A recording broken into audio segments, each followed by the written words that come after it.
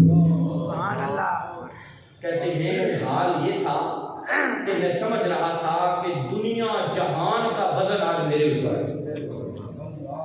کہتے ٹانگ ٹوٹی نہیں لیکن لگتا تھا کہ آج ٹوٹ جائے۔